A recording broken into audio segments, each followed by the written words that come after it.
Stage 11 is short for a mountain stage, but it could well be explosive if the GC riders decide to put an end to yesterday's pact of non-aggression. The road will quickly ramp up before the All category Monte de Bizan, 12.4 kilometres at 8.2%, followed by the All category Col de Bray, 12.6k at 7.7. If that wasn't enough, there's then the first uphill finish of this year's tour into La Rosiere. Well, Mont Blanc providing a stunning background for this one, with the temperatures approaching 30 degrees here in the Alps. Like yesterday, Peter Sagan broke away early to pick up maximum points at the intermediate sprint. He's on course to beat his record of 470 from 2016. Sagan soon easing off, but yesterday's stage winner, Julian Alaphilippe, was looking strong up the Monte de Bizan in his polka dot jersey. Part of a leading group of 6, including Warren Barguil, Damiano Caruso and birthday boy Danny Navarro. Another 20 or so riders looking to bridge the gap.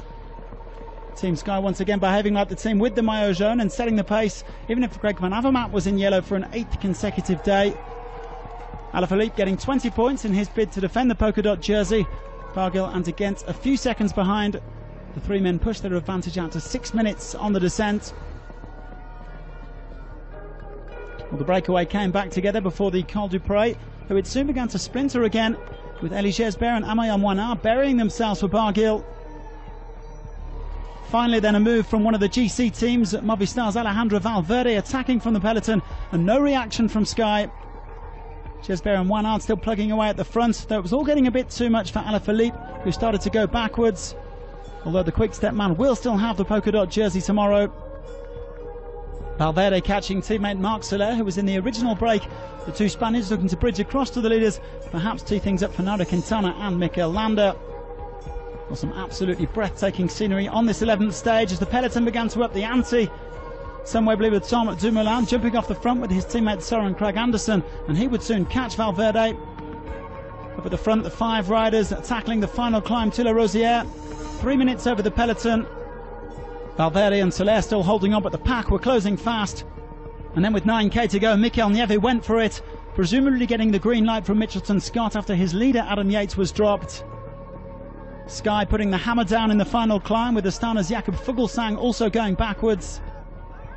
Dumoulin joining Caruso and Jesus Herrada in his bid to catch Nieve, but the Spaniard was resisting well as he looked to land a first Tour stage win. With 5 kilometres to go, Sky made their move. Geraint Thomas heading off in pursuit of the yellow jersey, and the Welshman soon caught up with Dumoulin. After shutting down Romain Bardet, Chris Froome grabbed hold of Dan Martin's wheel, and off he went as well. Quintana, Nibali, Roglic and Bardet all left trailing in his wake. Froome pulling away from Martin in the final kilometre, but the stage win went to Thomas, who overhauled Nieve with 300 metres to go. Dumoulin pipping Froome to second place.